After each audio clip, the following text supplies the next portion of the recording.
Wow Vedu हे काय आहे? काय आहे? पेढ्या दूध. पिढ्या दूध, पिढ्या सत्व. वेदू तुला काय काय आवडतं? मॅगी आवडती? ओके. लॉलीपॉप आवडतो? त्यानंतर आणखीन कुरकुरे, वेफर खाते सगळं. त्यानंतर पिझ्झा, हो पिझ्झावरलं चीज, बर्गर सगळं आवडतं. त्याच्यासोबत मोबाईल खेळणं आवडतं. हा, मोबाईलला असं स्क्रोल करणं आवडतं ना? कसं असतं, भारी वाटतं ना? शॉर्ट बघूशी वाटतात, रील बघूशी वाटतात. आणि कसे बघते मग, असं करू असं करू असं करू.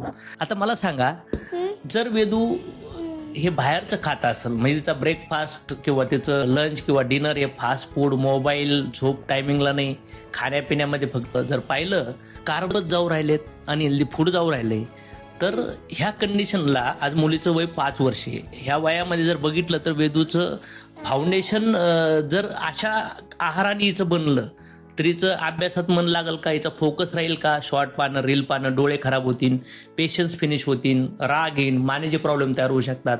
जेव्हा ही पोटामध्ये होती तेव्हा आईने भरपूर काळजी घेतली. जन्म झाल्यानंतर पण जोपर्यंत दूध पित होती तोपर्यंत पण हेल्दी सगळ्या काही गोष्टी खाऊ घातल्यात. पण जेव्हा मुलाला समजायला लागतं ना, तेव्हा मुलं हट्ट करतात. पण ह्या गोष्टीमुळे काय होतंय, त्यांची आता सध्याला ताकद आहे, पळताय तिकडं तिकडं म्हणून काही इश्यू नाही. पण नंतर मुलाला वारंवार दवाखान्यात नेणं, सर्दी होणं, जुलाब लागणं, ताप येणं किंवा चिडचिड करणं, रागीट हट्टी बनणं, हे सगळे कॉम्प्लिकेशन चालू होतात.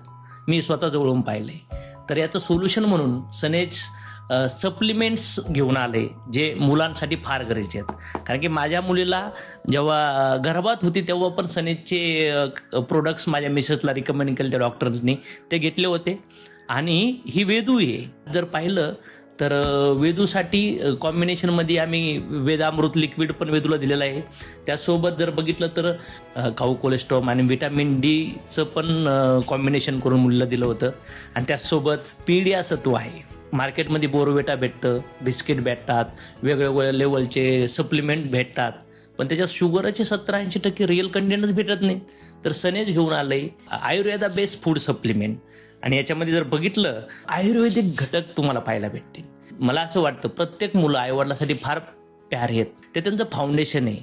पण मला वाटतं इथून पगल्या 20-25 वर्षापूर्वी जर बघितलं तर मुलं स्ट्रॉंग होत होते, कारण की अनहेल्दी त्यांना खायला चान्स नव्हता, गोड वगैरे खायला बाहेर भेटत नव्हतं. पण आज जर बघितलं तर सकाळपासून संध्याकाळपर्यंत शुगर, मैदा हे सगळं अनहेल्दी फूड मुलाच्या पोटात जाऊ राहिले.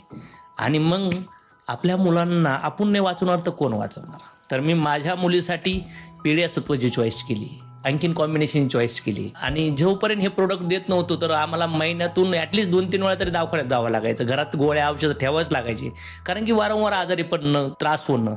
जर तुमचे मुलं पण हे बाहेरचं खाण्यापिण्यामध्ये आहेत, सोशल मीडियामध्ये अटकलेत किंवा ऐकत नाही, हट्टी झालेत किंवा अभ्यासामध्ये पण पेशन्स नाही येतं, तर समजून घ्या मुलांना सप्लिमेंटची गरज आहे, न्यूट्रिशनची गरज आहे. आणि ते पण आयुर्वेदा बेस डॉक्टर रिकमेंड सप्लिमेंटची गरज आहे. तर सनेज तुमच्यासाठी घेऊन आलंय पीडिया सत्व. आणि एवढं सुंदर चॉकलेट फ्लेवरमधलं आहे. आणि वेदू घेती, आणि कशात घेते वेदू तू? हे दूध.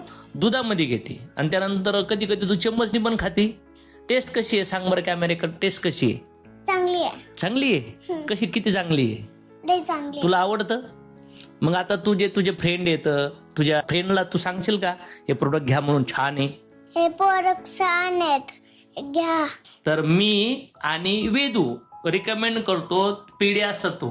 आणि त्याच्यासोबत आणखीन काही एक्स्ट्रा सप्लिमेंट्स तुमच्या मुलांसाठी. गरज पडल्यास जर तुमच्या मुलांना काही हेल्थ इश्यू असतील, काही डॉक्टर रिकमेंडेड सप्लिमेंट आमच्याकडे तुम्हाला अवेलेबल होतील. तर प्रोडक्ट्स बद्दल जाणून घेण्यासाठी किंवा याची ऑर्डर करण्यासाठी कॉन्टॅक्ट करा कुणाला? सनेज अँड ESI डिस्ट्रीब्युटरला.